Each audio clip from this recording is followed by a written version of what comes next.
रघुबर विमल जसो जो दायक फल। देवी और सज्जनों, भाव से या कुभाव से या अलग जगाकर या आलस्य से और निर्मल मन से, आपके मन में पाप नहीं होना चाहिए ना, कर लो। अगर आप ईर्ष्या करते हो, आपके मन में द्वेष है, किसी के प्रति भावना खराब है, कर लो पूजा भंडारे, कुछ नहीं होने वाला देवी और सज्जनों। लेकिन सच्चे मन से यदि आप सिर्फ राम कृष्ण तर जाओगे। अब प्रमाण बताओ।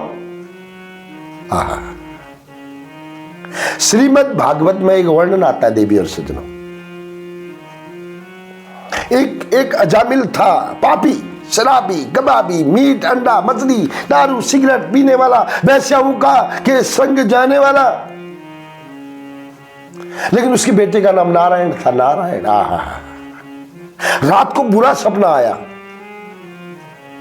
काले काले यमराज के दूत उसको पकड़ के खींच रहे थे। पापी तो था।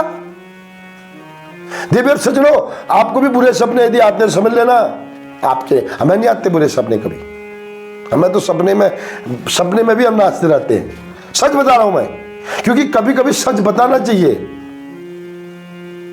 अपने साथ अनुभव, गुरुदेव, हमारे गुरुदेव कहते हैं कि ऐसे अनुभवों को या तो गुरु जी को बताओ या भगवान को बताओ, लेकिन थोड़ा बहुत गुरु जी माफ करना, कभी कभी इस पब्लिक को भी बताना पड़ता है देवी और सज्जनों।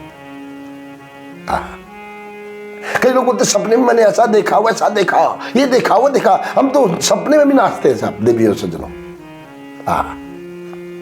तो उस पापी को खींच रहे थे यमराज, और उसने क्या बोला, अपने बेटे को आवाज लगाई, नारायण बचाओ, नारायण बचाओ, नारायण बचाओ, नारायण बचाओ। तो नारायण नारायण करते करते भगवान नारायण के दूतों ने सोचा कि ये तो हमारे प्रभु को बुला रहा है, और उस दूतों ने आए और उसकी रक्षा कर दी।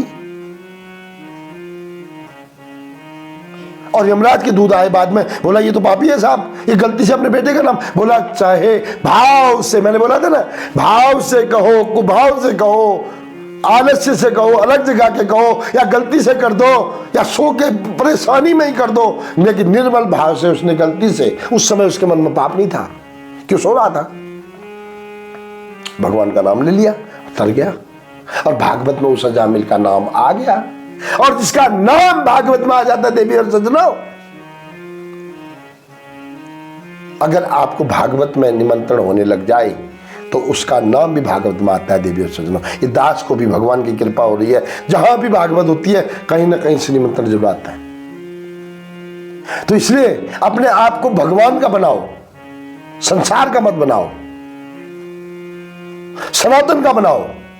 अगर सनातन जीवित रहेगा तो सनातन जीवित रहने से संस्कृति जीवित रहेगी, और संस्कृति जीवित रहेगी देवी और सज्जनों, तो आपके बच्चे भी बड़े अच्छे होंगे। और जिसका बच्चा अच्छा हो, जिसका घर अच्छा हो, जिसका घर अच्छा हो, उसका समाज अच्छा होगा, और उसका समाज अच्छा होगा, उसका देश अच्छा होगा। जिसका देश अच्छा होगा वो तो वैसे ही विकसित हो जाएगा।